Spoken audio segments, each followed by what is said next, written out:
Today we're covering Chapter 8, Conversation Messages.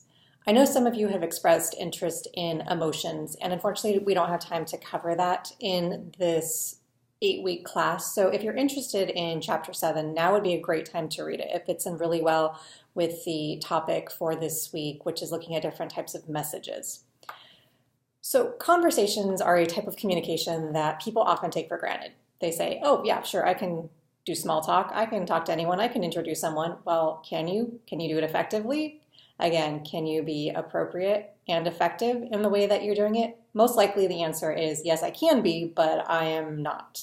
So we're going to look at the different types of conversation messages that occur. So looking at some of the principles of conversations and then some of the different types of conversations that occur. So your book talks about a few different principles related to conversations. So the idea that it's a developmental process, it's dialogic, there's a process of turn taking, and usually, and it should be, polite. So when we talk about conversation as dialogic, basically all we're saying is communication is occurring, interacting between two people. And we talked about this already in Chapter 1. So this is truly what we call transactional communication, and that's the model that we looked at. So what makes it different from different types of communication is, or unique I should say, is that there's true feedback going on, and it's almost instantaneous in a conversation. So as soon as you say something, someone interprets that, makes sense of it, and then responds, and then back and forth, back and forth. So there's really no delay in the feedback that occurs. So each person is both the sender and the receiver almost simultaneously. And when we're engaging in dialogic conversation, or dialogue, if you want to call it that, we want to make sure that there are things that we do, and you should know this already, and this kind of goes back to what we're going to talk about, or goes to what we're going to talk about with politeness. So showing respect, trying not to criticize people, or at least in a way that can be perceived to be negative.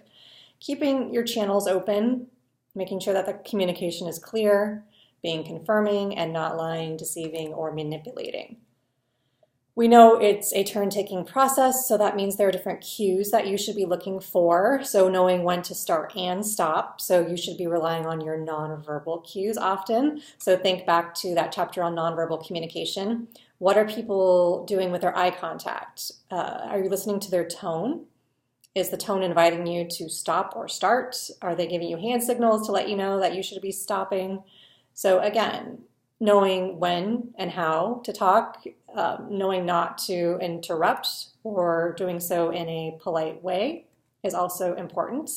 And then just being tactful, generous, modest, trying to agree, and being sympathetic, empathetic. We know that's important. So one of the important things to consider when we talk about conversation, and one of the things that moves us from the impersonal to the interpersonal, again, really important in this class, is this idea of self-disclosure. And self-disclosure is this idea of communicating information about yourself to others. And there are different ways and different degrees of doing this. And there are certain things that are going to impact what you decide to disclose and what you won't. So obviously the nature of the relationship, how long you've known that person, gender potentially, age, all of these different identities, right? Cultural groupings can impact what you decide to reveal about yourself. So if you know someone really well, you might engage in what we call deep self-disclosure, depth, where you're going to talk about your values, your beliefs, your hopes, your aspirations, things that are going to be sort of more at the core of yourself that you might be fearful to share with other people. But because you've established trust and have a rapport with someone, you might be willing to disclose that. And when you do, you're going to move the relationship forward. You're going to hopefully establish what we call reciprocity, where the other person is going to engage in similar or like types of self-disclosure, so that you say something about your values, they'll say something about their values. So equal footing in terms of what's being communicated. People do it for a bunch of different reasons, right? What we decide to self-disclose, it can be done for catharsis. It makes you feel better. It can help other people. And like I said, it helps relationships to grow, but it can also, if not used effectively and appropriately, it can terminate relationships. If that's not what you had intended, it can be a negative consequence. There are different influences on self-disclosure, so just who you are, the nature of your being. Some people are more willing to self-disclose. If you've heard of the term logorrhea, this is what I like to share with students, is sort of diarrhea of the mouth, logorrhea. These are people who just spew out so many words, so much information. You're like, whoa, whoa, whoa, TMI. That's that situation there. And there are other people who are super reserved. And some people might see that reservedness as being cold or standoffish, where maybe that person just takes more time to get to know, and as they get to know you better and trust you, then they'll disclose more. And that will be one of your deeper relationships. Again, that's why it's important not to leap to conclusions about people. And gender, again, is going to impact self-disclosure. Men and women talk about different things for different reasons. You being a listener, and then the topics also are extremely important to consider. There are risks and rewards to doing this. It can help with your self-knowledge. When we talked about that self-awareness piece, really important. It can strengthen your relationships, but there can also be personal risks associated with disclosing certain types of information. So if there is no reciprocity, then you have risked sharing too much information, and that person might feel uncomfortable because they don't want to reciprocate with that level of information, and therefore the relationship is now at a potential standstill, or it could be ended. There are professional risks as well, and relational risks. So making sure that you are aware of the context in which you're disclosing information is important. If it's something more private, do it in a more private context, at the right time. Think about your motivations for doing it. If we're going to disclose something that's potentially harmful for someone, think about why you're doing it. Is it really helpful? Again, we're not lying, but thinking about when and where to do it is important. Potentially disclosing gradually over time, and we'll talk about that more when we get into chapter 9 and 10 about ways to do that. And then just thinking about the burden that you put on other people when you share information. Is it fair? Is it not? And then finally, you need to think about your role in responding to others who self-disclose to you.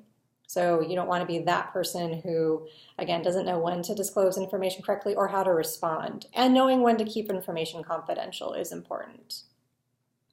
One theory that your book didn't discuss that I wanted to bring forth, which is really important in this context, is it's called social penetration theory.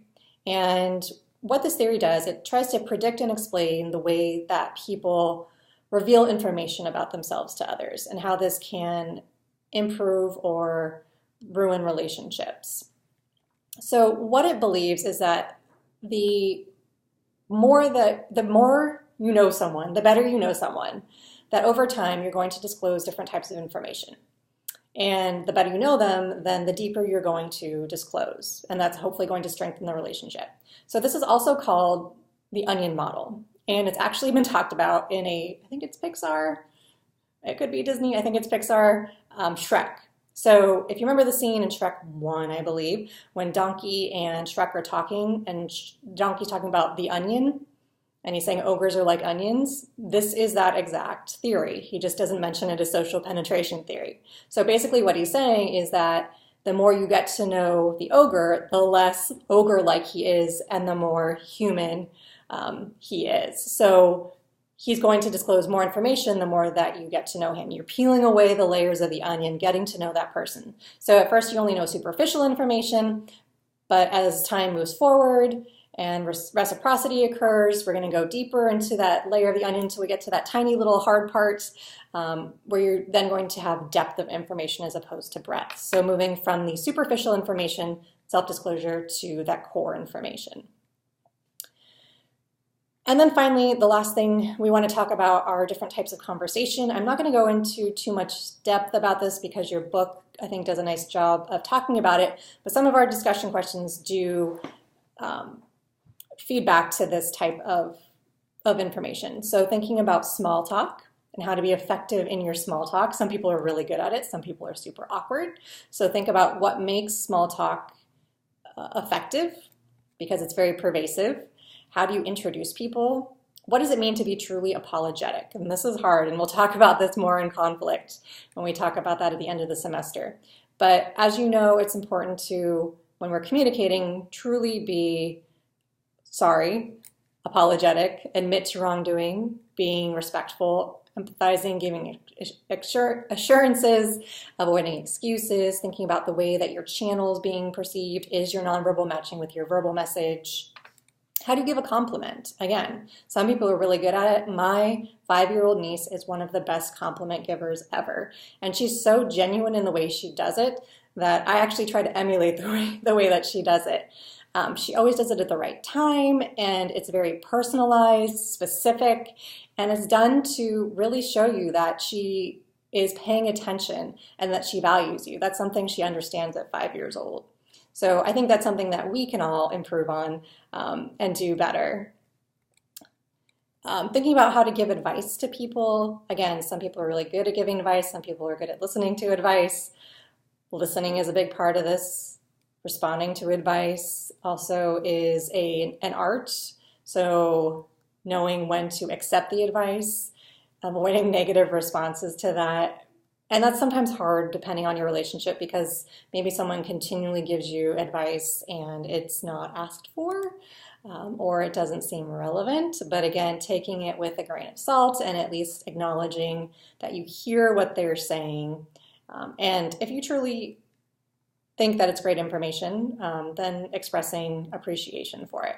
So again, conversations seem benign, but they are very complex. We often act mindlessly in them. So I want you to be a little more mindful in the way that you communicate with other people, because you will then improve your relationships, and hopefully you will then feel better about yourself as well, which can feed into your positive self-esteem.